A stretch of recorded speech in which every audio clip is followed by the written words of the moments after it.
Hello, I'm John Hemingway. Welcome back to Shropshire. Now, this is part 2 of our Home-Brew Rumen video. If you haven't watched part 1, you should nip back and do that because this won't make a lot of sense otherwise. When we left our rumen in a jar, it was bubbling away, fermenting away quite nicely. pH 7, doing everything that a rumen should be doing. In this part of the video, we're going to try and use it to demonstrate what happens during acute acidosis. That's barley poisoning, grain overload in ruminants, cattle and sheep. So stay tuned, we'll see if it works.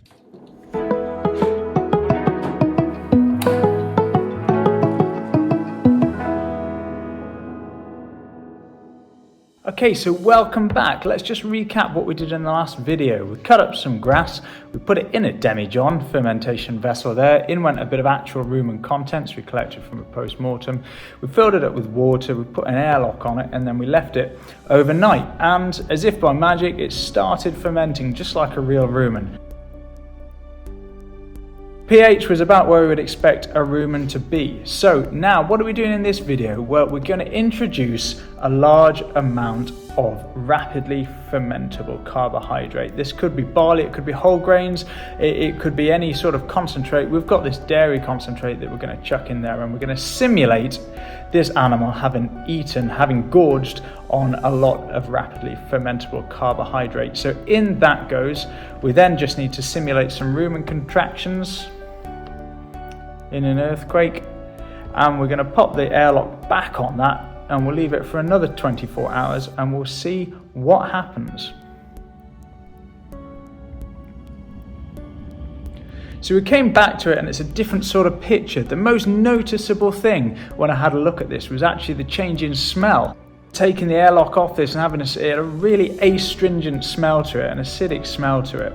We took a sample and the pH has dropped down to 4. Now, that is very low for a rumen. An animal with a rumen pH of 4 is an extremely sick one. So let's have a look at what is actually happening here. So we have introduced some rapidly fermentable carbohydrates, and that's going to be digested by the rumen flora, just as cellulose is in grass. But when you get rapidly fermentable carbohydrates digested by the rumen flora, one of the things produced is lactic acid. This is fine in small amounts, ruminants can deal with this, but when we have a real glut of the carbohydrates coming in, we get a lot of lactic acid, more than the animal can deal with. What happens then is that the rumen becomes a bit more acidic. One of the unfortunate consequences of the rumen becoming more acidic is that kills off some of the rumen flora. And unfortunately, the ones that are left, the ones that can tolerate that acidic environment, are actually the bacteria that produce more lactic acid. They are the lactobacilli. So we end up with this vicious cycle, lactobacilli creating lactic acid, the rumen becomes more acidic, and that favors the survival of those bacteria and kills off the competition. As a result, the rumen contents then become very acidic. So in the real animal, what is happening here? Well, as the rumen becomes more acidic, the lining of the rumen becomes inflamed and we stop getting rumen turnover. The rumen stops emptying itself. Once we've got a pH in the rumen below about 5.5, 5, that's what we class as being acidotic. And at that point, things really start to go downhill. We get those lactobacilli that are being selected for, and this vicious cycle that means that we get more and more acid produced. Once we get below pH 5, we've got that acid moving through the wall of the rumen. Probably goes without saying that by the time we get the blood becoming more acidic, that's bad for all sorts of reasons.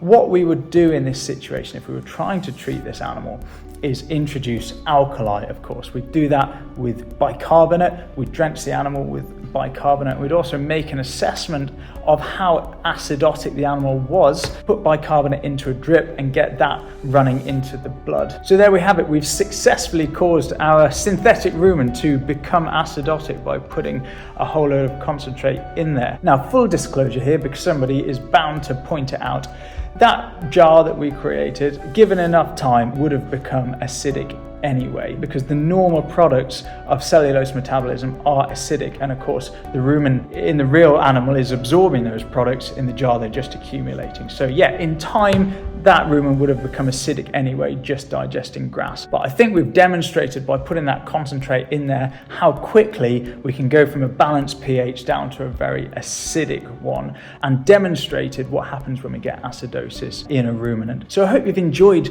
the two parts of this little experiment, and I hope it's been interesting, and I hope perhaps it's explained a bit of what happens when we get acidosis in animals, and why it's so important to actually have a calculated balanced ration when we're feeding concentrates to sheep, and why it's beneficial to feed those concentrates in multiple small meals rather than just in one lot once a day. I'll be along soon with another video, and I do hope to see you there. Bye.